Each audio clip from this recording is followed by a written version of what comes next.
A big subject in news and social media is the military, especially military history. So I talked with George Butala, a former Marine, about his experiences in the United States Marine Corps. My name is George Butala.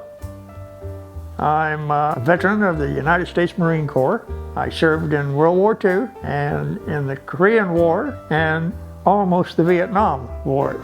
I was training recruits. I never did get over there. I retired before they sent me over. I didn't want to go on a third combat mission. I was a drill instructor, yes, a Marine Corps drill instructor. I did it at Parris Island, South Carolina, also at San Diego's Recruit Depot, and twice on two occasions I was a drill instructor at San Diego. I enlisted in San Francisco. I was young, but I thought I was old enough to leave the house and strike out on my own. I decided to join the Marine Corps. I had a great deal of pride in what I was doing with my choice, the Marine Corps. I guess I was always proud of what I was doing. I was training recruits. I was an instructor. There was an article in Life magazine that covered all the services, and I settled on the Marines because they were sometimes soldiers, sometimes sailors.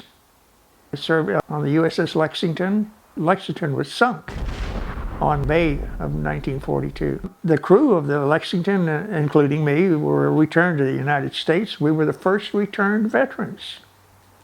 And apparently there was some concern about keeping it secret that the Lexington had been sunk. We were, when we were allowed to go into town, we were instructed not to say that we were on the Lexington. Within a matter of months, I went back out again. I went to New Zealand then. I was shipped to New Zealand. Apparently New Zealand was under threat. They apparently, as I understand it, they needed more troops. And I was with a unit that had just formed, and we hadn't been trained, we hadn't really worked together, but I think they decided that we'd have to do the best we could, and they shipped us off to bolster the defenses of New Zealand, North Island. So we were sent to New Zealand to be a defense force in the event that the Japanese were going to attack it. And apparently that threat never really materialized. So I stayed in New Zealand for about 2 months after we had been demobilized, more or less. Then I was sent off to a replacement unit, to a replacement center in New Caledonia. Wasted about maybe 2 weeks in New Caledonia, and they shipped me off on an LST to Guadalcanal. I was there as a replacement. The fighting was over. They were more or less in a garrison state. We had a big tent camp in a coconut grove. Every once in a while, one of them would wander off and get lost and end up in one of our areas. I was with a unit of the 3rd Division, and we got shipped off. We made an assault on Guam. That's where I made my first landings, on Guam. There was big fleets that assembled to make the landing. I don't know how many ships there'd be around, maybe as many as 30 or 40 vessels of various kinds, transport type vessels, and I don't know how many cruisers and destroyers and battleships were around. That fight for Guam didn't last very long. On Iwo Jima, that was our next stop. After we secured Guam, we had about 2-3 months in which we didn't do much of anything. And then we boarded transports and landed on Iwo Jima. What happened in Korea? Like, were you in I wasn't in a combat. I was in a support unit then. Oh, okay. I was with an ordnance battalion. And what we did was gather up all abandoned firearms and act as a repair shop and fix them, adjust them, the weapons. And I think then we turned them over to the Koreans. I made the landing there, and we didn't on Seoul, and we didn't know what was going to happen, but anyway, we landed. The thing that I remember particularly was I was on an LST that was manned and operated by contract Japanese seamen. And they had, the thing I found interesting to me was that these Japanese crew members volunteered for this job. And the thing that was noteworthy was that there's an extreme range of tides in that area in North Korea. So that everybody knew that this LST was going to end up sitting on the bottom when the tide ran out. And I never could quite understand why these Japanese volunteered to do this. I made 2 landings on Korea. The one near Seoul, and then they put us back on various transports and got us down around the bottom of Korea and up the coast there to Wonsan. Yeah, and that was another place that was kind of it was kind of worrisome, but it turned out that the North Koreans had abandoned it, had left town. They were gone. When we got there was only civilians hanging around. About the only thing I can think of saying is it's not as serious now as it was a few years ago. There was kind of a contempt for military service people, and I resented that. I didn't like that, but it's all simmered down. I think now, on the other hand, they're too gushy now. They've got everybody saying thank you for your service, and I don't know what to say. You're welcome, or it was my pleasure. I also interviewed Vincent Secades, a former Navy captain and helicopter pilot. My name is Vincent Secades. I was born in Cuba a long time ago, in 1935. I joined the Cuban Navy in August of 1957. I came to the United States, to Pensacola, to undergo flight training in the U.S. Navy as a Cuban aviation cadet. And when I finished my training in the U.S., I went back to Cuba and I flew for the Cuban Navy. At that time, Fidel Castro had already taken over the government of Cuba. So I returned to Cuba in October of 1959, and I got out of Cuba in August of 1960. I didn't like the communist regime in Cuba. While in Cuba, I became involved in a plot against the Castro regime, sponsored by the Central Intelligence Agency. When I got out of Cuba, I went to Guatemala to train in the CIA training camp there, and I began to fly missions to Cuba to support the anti-Castro guerrillas in the Escambray Mountains and the Sierra Maestra in Cuba. During this time where I was flying for the CIA out of Guatemala, is that I experienced my combat spirit.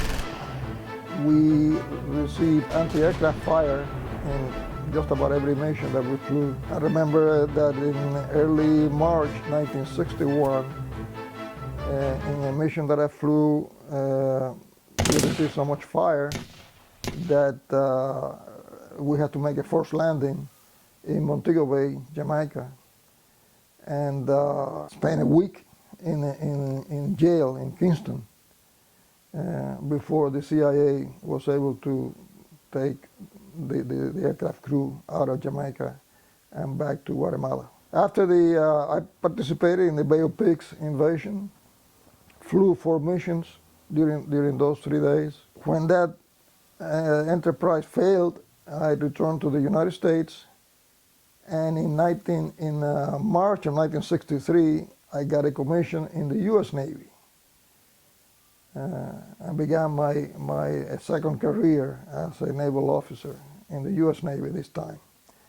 The first thing I did that they sent me to was to infantry training at the U.S. Army Infantry School at Fort Benning, Georgia. In early 1965, I was sent back to Pensacola for a quick flight training, a refresher flight training, and I returned to flying status and began a career as a naval aviator in the U.S. Navy. I completed my education at the Naval Postgraduate School in Monterey, California, got a master's degree there, and then I had a couple of tours as there's a technical nature in the space systems acquisition.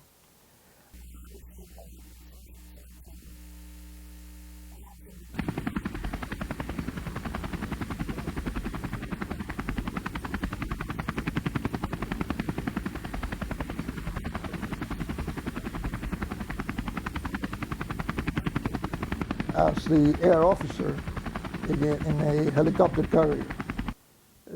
The air officer is also called the air boss. I was the air boss in the USS New Orleans. It's a funny thing how the human mind works. Like I said, I have been shot at several times, and I have been in dangerous situations flying with engine failures, but I never get scared during those situations because you only get scared when you have time to think about the danger that you're in.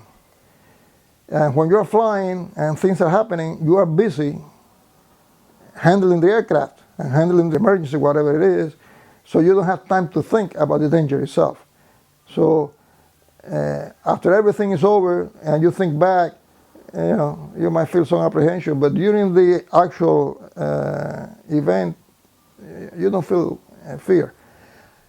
But when you have time to think, that's when you have to fight fear.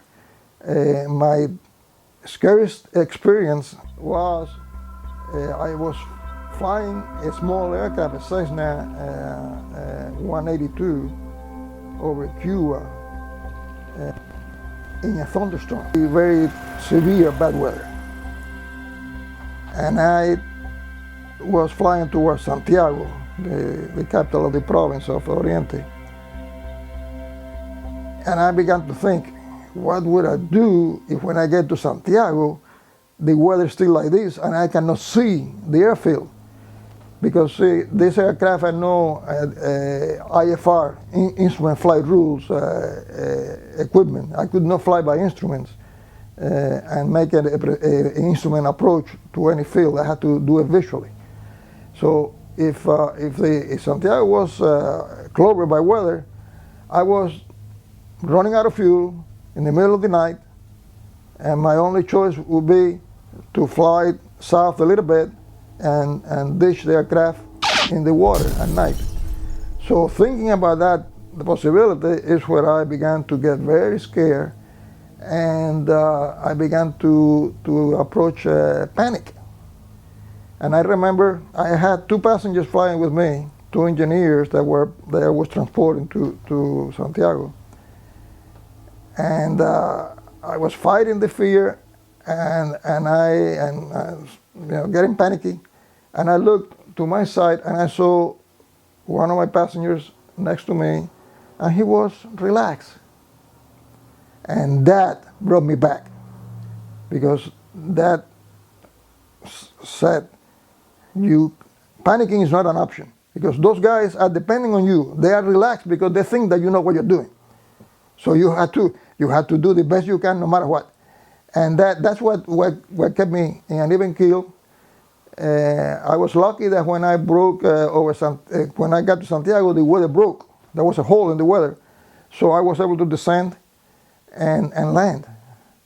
But that was my scariest experience in the air. I had very good times in the Navy. I really enjoyed operating at sea. The Navy is a very hard life, especially when you are aboard a ship in port, where there's nothing but trouble. You have to be handling every day. But when you are at sea, it's a different environment, and it's very enjoyable. But the happiest time that I had as an aviator were when my first squadron tour, after I completed my refresher flight training, was as a ferry pilot in a squadron in Norfolk, Virginia. And I got qualified in 11 different aircraft.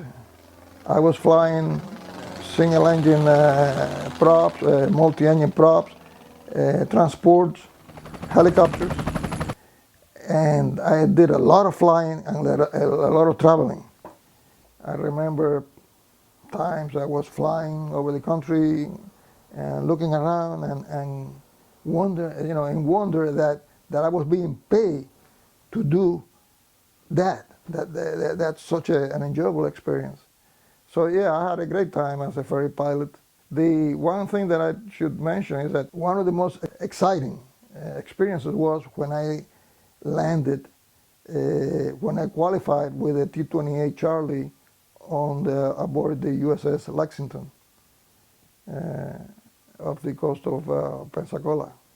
Landing a fixed-wing aircraft in an aircraft carrier is a very enjoyable experience. I retired from the U.S. Navy in June of 1987 with the rank of captain.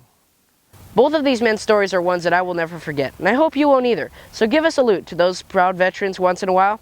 This is Noah Sakatis reporting for Falcon News. Back to you in the studio.